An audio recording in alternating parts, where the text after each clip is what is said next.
አርፋችሁ አታጣጡም እንዴ? እናውራ ካላችሁ እናቶቻችሁን አሜሪካ ወስዳችሁ ወይም ካናዳ ወስዳችሁ እንጀራ አስጋግራችሁ ለሆቴል ሁሉ እንደምታሸጡ አውቃለሁ።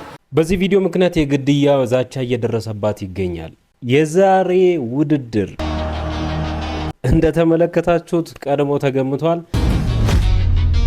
አረ ቦክስ፣ አረ ውድድር። ሰላም ጤና ይስጥልን ቤተሰቦች፣ እንዴት አላችሁ? እንደምንቆያችሁ ዛሬም ተመልሻለሁ። በዛሬ ቪዲዮቻችንን በጣም ምርጥ ቪዲዮችን እንመለከታለን። ሀሳብ አስተያየቶቻችንን እየሰጠን አብረን ቆይታ እናደርጋለን። እንደምን አላችሁ? ይሄ ቻናል ይኸው እንዴት የሆነ እንደሆነ ታውቃላችሁ። ዳዴ እያለ ነው ባቀባቸው። ዳዴ እያለ ስለሆነ ላይክ ካረጋችሁ ብዙም አያስከፍላችሁ። ያው ትንሽ ብር ነው። በነገራችን ላይ ምንም እኮ አያስከፍልም ላይክ ማድረግ። ቤተሰቦች እስቲ በደንብ ላይክ አድርጉ። ላይክ ይደረግ። ለዚህ ቻናል አዲስ ከሆናችሁና ለመጀመሪያ ጊዜ የምትመለከቱት ደግሞ ቻናሉን ሰብስክራይብ በማድረግ ቤተሰብ ሁኑ። ቪዲዮዎች ላይ ሀሳቦቻችሁን ማስቀመጥ ትችላላችሁ። በጨዋ መልኩ በነጻነት እንደፈለጋችሁ አድርጋችሁ ሀሳባችሁን ማስቀመጥ ትችላላችሁ። እስከ ቪዲዮ መጨረሻ ድረስ ግን የትም እንዳትሄዱ። እሺ አፈዛ በዚሁ ከቀጠለ ይላል። እሺ ምን ይሆናል? ትመጣለህ ወይስ አትመጣም ዛሬ? አረ እኔ ፍቅር ታሳፍሽኝ ነው እንዴ? ነግሬሃለሁ፣ መለያያችን ነው ዛሬ። ከዚህ በኋላ አታገኘኝም። ምን ይሾል ቆሞ እንዴ? ቶሎ በል። አንቺም እንደኔ ፍቅረኛሽን እየጠበቅሽ ነው? ዛሬማ ስንት ሰዓት እንዳስጠብቅኝ ይመጣታል። ቆይ እሱማ እኔ ፍቅር እኔ ጃኬት ተሻል ምን ይሾች ይዙኝ እንጂ አታስጥጭ ባላስጤ እኔ ነኝ አንተ ወይ አይደለም እንዴ? ምንድነው እንደዚህ ካፈሳ ይበልጥ እናቴ ካፈሳ ይበልጥ። ሹፌር ባል ያላችሁ ሚስቶች እባካችሁ ባላችሁን የምትወዱ ከሆነ በስራ አግዟቸው። ተጨማሪ የገበያ አማራጭ ለመፍጠር ሞክሩ። አብዛኞቻችሁ የሹፌር ሚስቶች የቤት እመቤቶች ናችሁ። ቤት ነው ቁጭ የምትሉት፣ ልጆቻችሁን በማሳደግ ነው ጊዜያችሁን የምታሳልፉትና ባሎቻችሁ ስራ ቢፈቱ፣ መኪና ቢበላሽባቸው፣ አደጋ ቢደርስባቸው፣ ቢታመሙ ሰርቫይቭ ለማድረግ እስከ መቸገር የምትደርሱ ሚስቶች አላችሁ፣ እናቶች አላችሁ። ትልቁ ችግር ሳይድ ቢዝነስ ስለሌላችሁ፣ በጎን የምትሰሩት የገበያ አማራጭ ስለሌላችሁ።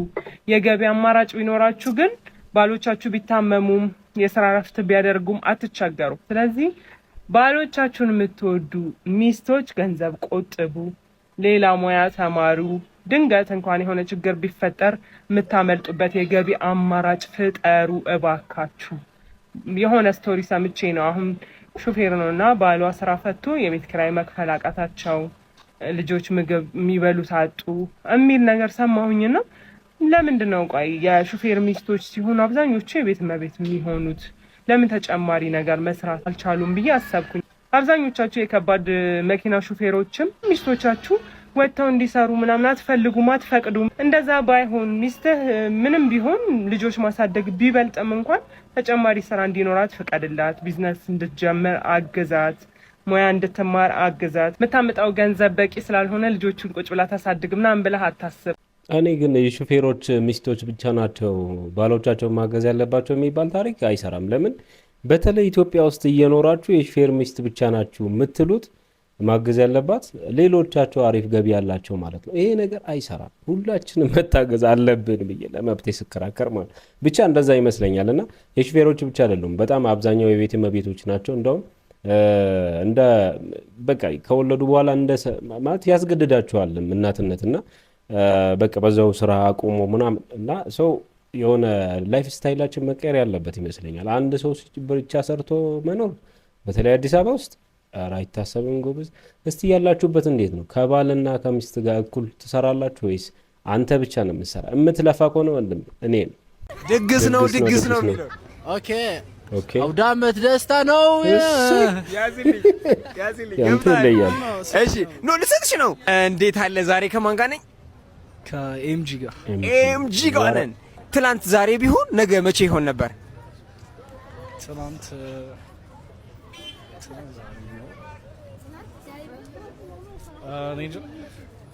ትናንት ዛሬ ቢሆን ዛሬ ደግሞ ትናንት ዛሬ ነው የሚሆነው።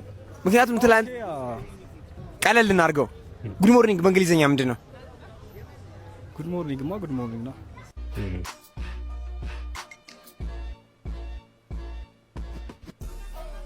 ከመቶ ላይ 10ን ስንት ጊዜ መቀነስ እንችላለን? 10 ጊዜ ነው። አንድ ጊዜ ብቻ ነው የምንቀንሰው። ምክንያቱም አንዴ ከቀነስን በኋላ 90 ስለሚሆን ከ90 ነው የምንቀንሰው። እሺ አንድ ጥያቄ ብቻ ነው የመለስከው። አሁን 1000 ብሩን የማሸነፍ አሁን 100 ብር ነው ያለ።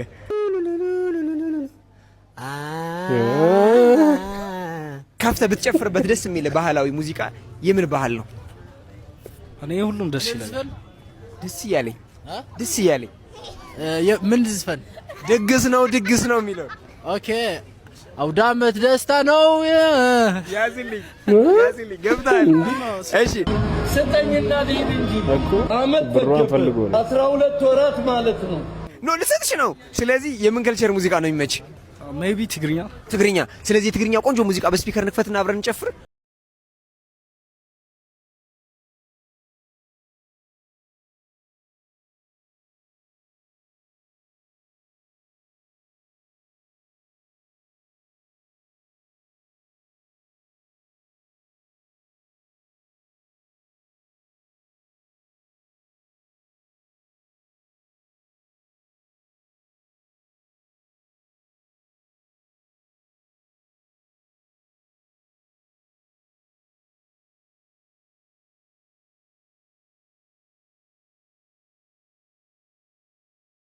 ከ10 ስንት ይገባኛል ትላለህ? ከ10ማ 10 ናት።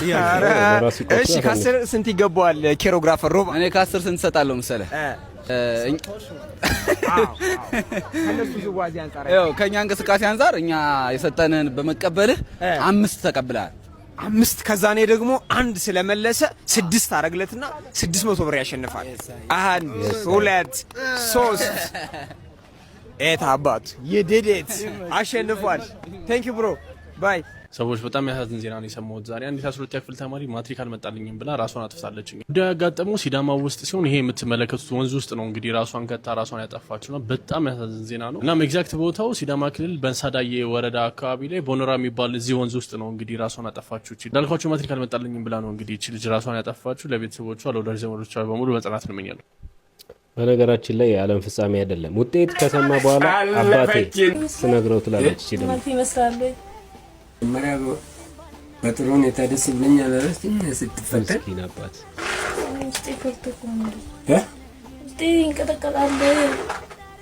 ቆይ ያን ጊዜ ትክክል መስራት ታውቃለች አይደል? ታውቃም ነበር።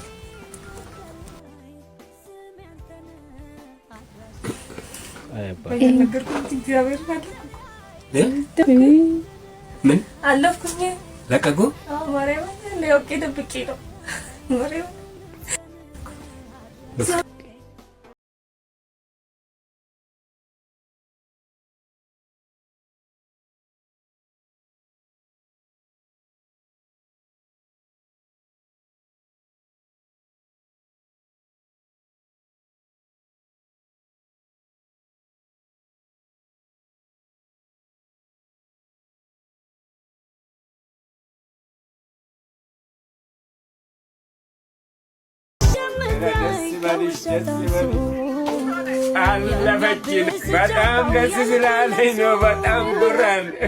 ማለት በአንድ ልብስ ለልጆቻቸው መስዋዕት እየከፈሉ ለልጆቻቸው ብቻ በቃ የሚኖሩ አባቶች የኢትዮጵያውያን አባቶች ብቻ ናቸው።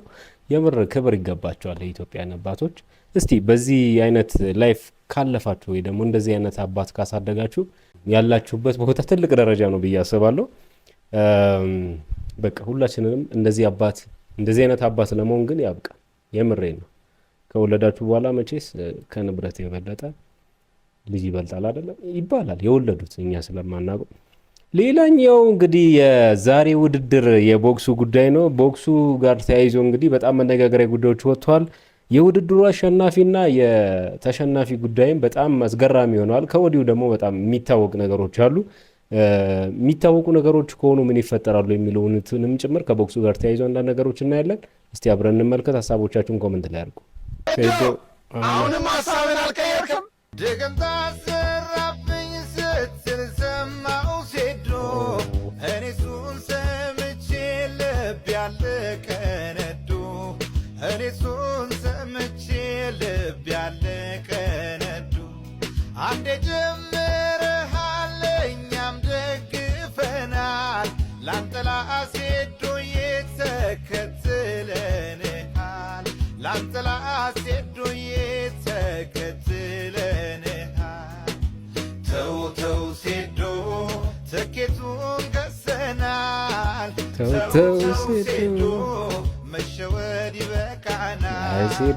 ተው ሴዶ ድልህም ናፍቆናል።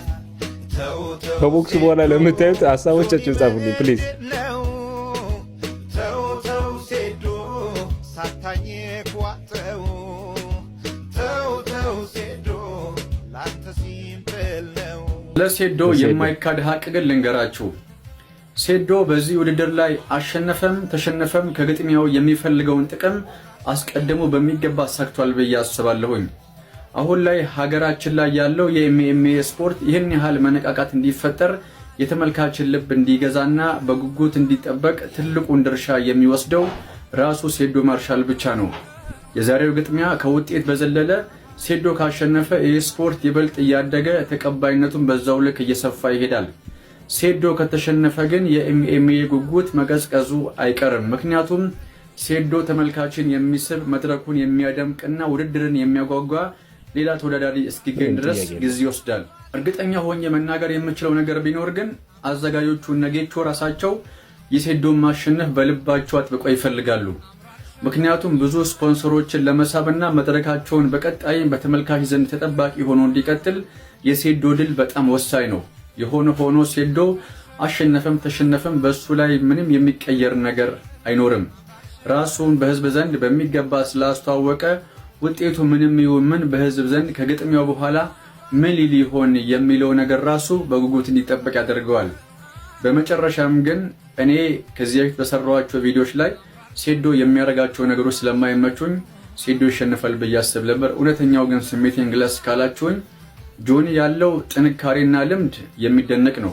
የጆኒ ድክመት የእግር ምት ላይ ነው። ስለዚህ ሴዶ ርቀቱን ጠብቆ ላለመያዝ ከሞከረና እግሩን ከተጠቀመ ግን ጆኒን ያሸንፋል ብዬ አስባለሁ። ግን ለማንኛውም ግምቴን ላስቀምጥ ካላችሁኝ 50% ለጆኒ እሰጣለሁ፣ 45% ለሴዶ ማርሻል እሰጣለሁ፣ 5% ደግሞ በፔናልቲ ወይም ደግሞ በመለያ ምት ይለያያሉ። ለማንኛውም ውድድሩን ጠንክሮ የሰራ ጥሩ ፐርፎርማንስ ያሳየ ሰው ያሸንፍ። እስቲ ግን እናንተ ሐሳባችሁን ኮሜንት ሴክሽን ላይ አስቀምጡልኝ። ላይ ሴዶ አሸንፈዋል። ለኔ የእውነቴን ነው የምላችሁ። ለምን ብትሉ የሶሻል ሚዲያ ጫጫታው፣ ግርግሩ ምናምን ማርኬቲንግ አካባቢ ያለው ነገር በጣም ስለሚፈለግ የሶሻል ሚዲያውን እንቅስቃሴ ደግሞ ማነው እያስኬድ ያለው? ሴዶ ስለሆነ ሴዶ አሸንፏል። ምንም ጥያቄ የለውም። ለምን ጆኒ እንደ ሴዶ አክቲቪቲው አፕሮቹ ምናምን ከሶሻል ሚዲያ እና ከተመልካች ጋር ያለው ነገር እዚህ ግባ የሚባል አይደለም። ሴዶ ባይኖር በዚህ ልክ በጉጉት አይጠበቅምም። ሴዶ አሸናፊ ነው ለኔ ብዬ አስባለሁ። እንዳውም ይህንን ውድድር በቦክሱ ደግሞ ሴዶ ካሸነፈ የበለጠ በቃ ደብል ማሸነፍ ይባላል እና ለሱ በጣም እኔ ሴዶን በጣም ማለት የሚያደርጋቸው ሳይሆን በቃ ማርኬቲንጉን ፓርት ብቻ ተጠቅመውበት በዛው ደግሞ ዝም ብሎ እንዳይጥሉት በዚሁ መልእክቴን ጣል ለማድረግ ፈልጋለሁ። ግን ለእኔ ሴዶ አሸንፏል። ለምን የማርኬቲንጉ ክፍል ስፖርቱን በደንብ እንዲታይ በጉጉት እንዲጠበቅ ካረጉት መካከል ቁጥር አንዱ ሴዶ ነው ብዬ አስባለሁ። ሌላው አብዛኛው ሲጀመር ቦክሱ የቢዝነስ ተኮር እንደሆነ ያስታውቃል። ከዚህ ጋር ተያይዞ ከውጭ ያሉ ሰዎች ራሱ ቢዝነሶቻቸውን በዚህ ቦክስ አማካኝነት እያስተዋወቁ ይገኛሉ። ለምን በቃ ቢዝነስ ነው ማለታቸው ነው። እነዚህ ነው እሺ። የምንወደው ኮሜዲያን እሸቱ 7 ዓመት ደክሞብኛል። ስዊድናዊ ሰው ነው ያሰለጠነኝ። እንደውም መቼ ነው አንተን የምናየው ይለኛል። መቼ ነው? እኔ 6 ዓመቴ ስፖርት ፌዴሬሽን ፎቶ ተሰቅሏል። የጀመርነው እኛ ነን። ይገርማል። እንግዲህ እንደምትመለከቱት ዌን አይ አም ሃቪንግ ወግ ዊዝ ስትሮንገር ከፖለቲከኛ ጋር ስታወሩ ሜም የተሰራበት ይሄን ነገር ሜም በጣም ተመልከቱ እስቲ። ደጋግሜ ነው የምስቀው። ኢቢኤሶች ላይ የተሰራው ሜም ጂን ጽሁፍ አንብቡና ቀጣይ ደግሞ ስሙ። ጀምሮ በባንዳነት ኢትዮጵያ የሆነው ኢትዮጵያን ሲወጉ የነበሩ ሰዎች ነበሩ፣ ባንዳ ተብለው የሚጠሩት ማለት ነው። እና ተመልከቱ እንግዲህ በዚህ በሰሜኑ መሄድ ፈልጋ ነው when I bring my friends to my sugar house but he is kind of busy እንደምን አላችሁ? ሹገር ቤት ሄዶ ሰላም ናችሁ? እግዚአብሔር ይመስገን። አባታችን አሉ? ልብስ እየቀየሩ ነው። መልካም አባታችን እንግዲህ ልብስ እየቀየሩ ነው ተብሏል። እሳቸው ልብስ እስከቀየሩ ድረስ እኛ ደግሞ የፎቶግራፍ ግድግዳ ላይ እሱም ፎቶግራፍ እያየን አብረን እንቆያለን። አዶናይ ቤትን ክፈት። ለ8 ቀን አይከብድም። ላይቭ ለአንድ ሰዓት ራሱ ተቀምጣ ቮት አስደርጋት። አዶናይ ነው የምጠይቀው፣ ሌላ ቲክቶከር አልጠይቀም። እንደዚህ አይነት ነገሮች የሚሳካለት አዶናይ በጣም ነው ሰው የሚቀበል እንደዚህ አይነት ነገር። ፕሊዝ አዶናይ ፕሊዝ ይሄንን ነገር ስራ የሰውን ረገጣ የሰውን ንግግር ቶ ይሄን ሰርታ አሳየን። አሁን አንተ የምታስፈልገን 5 ሚሊዮን ተከታይ ያለክ 1 ሚሊዮኑ ራሱ ገብተው ቦት ያደርጉታል። በእርግጠኝነት በእንደዚህ አይነት ነገር አዶናይ እተማመንብሃለሁ እንደሚሳካልክ ስለማቅ አዶናይ ይሳካል። ሰዓቱ አለፈ። በነገራችን ላይ ጉዳይ በጣም እየተጀነፈች ነው። ታስፈልገናለህ ከመቼውም ጊዜ በላይ አሁን ታስፈልገናለህ። ለኛ የሚሰራው ስራ ሶሻል ሚዲያ ላይ ሳታየው አልቀረም፣ እያየክ ነው። አሁን ነው ለሀገርክ አለው ማለት ያለብህ። አለውልሽ ብለህ ከልጅቷ ጎን ቁምላት። ስለዚህ ፕሊስ ያላችሁ ሪካርደሮች ለአዶናይ አድርሱልኝ። አዶናይ በእግዚአብሔር ስም ነው የምጠይቀህ። አሁን ነው የምታስፈልገን። ስለምትችል ነው አንተ የምጠይቀህ። አሉ ብዙ ተጽዕኖ ፈጣሪዎች አሉ፣ ግን እንደዚህ አይነት ነገር ላይ ስኬት የማየው አንተ ላይ ስለሆነ ለዚህ ለ8 ቀንና ለ9 ቀን ቤትን ክፈት። ለ1 ሰዓት ለ2 ሰዓት ብከፍት በእርግጠኝነት አዶናይ በአንድ ቀን ታሳካዋለህ። 9 ቀንም አያጣጥም ታሳካዋለህ። በእርግጠኝነት አዶናይ ያሳካዋል። ስለዚህ አሁን ነው ኢትዮጵያ ሀገሬ አለውልሽ፣ ሌሎች ልጆችሽ ቢከዱሽም እኔ ያለው ብለው ወተቁም ከኢትዮጵያ ጋር። አሁን ነው ታስፈልገኝ አዶናይ። እኔ እስከዛሬም እንደዚህ አይነት ጥያቄ ለአዶናይ ጠይቄ አላውቅም። አዶናይ ግን አድርገህ አሳየኝ። አሁን ታስፈልገናለህ ከመቼውም ጊዜ በላይ። አንድ ትእዛዝ ብታስተላልፍ አዶናይ በእርግጠኝነት ምን 1 ሚሊዮኑ 5 ሚሊዮኑ ገብቶ ቦት ያደርጋታል። ትችላለህ። የውጭ ሀገር ተጽዕኖ ፈጣሪዎችን ሁሉ ማስገባት ትችላለህ፣ ስለምትችል ማለት ነው። በዚህ ተማመንብሃለሁ አዶናይ 100% እተማመንብሃለሁ። አድርገህ አሳየን። አሁን ታስፈልገናለህ። ከሁሉም በላይ አንተ በጣም ታስፈልገናለህ። ስለዚህ ይሄንን ስራ እሺ ብለህ ተቀበለህን ማለት ብትተባበረን ደስ ይለናል። ትብብር ሳይሆን ብቻ ለሀገርክ እሷን ካልተበቀላችሁልኝ እኔ ሰላም አይኖረኝ። ሲሪየስ ሀዘናችሁን አርፋችሁ አታጣጥሙ እንዴ? እኔ አእምሯችሁ ስለመጣ ምን አርጋችሁ ምን ስላረኳችሁ እንዴ? ኧረ እናንተ ክፉ ናችሁ። ኧረ እናንተ አውሬዎች ናችሁ እንዴ! እኔ የተናገርኩት ላይክ ክፉ ነገር እኮ ከአንደበቴ አልወጣም። ሌላው እንደተናገረው እኮ እኔ ምንም አልተናገርኩም።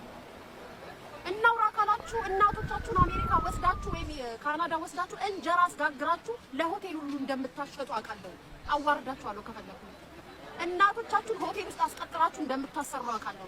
አወጣላችኋለሁ ከፈለጋችሁ። እናታችሁን አምጥታ የወደቀ ዛፍ ምሳር ይበዛበታል ነው ምንድን ነው እንደዛ ነው አይደለም የሚባለው።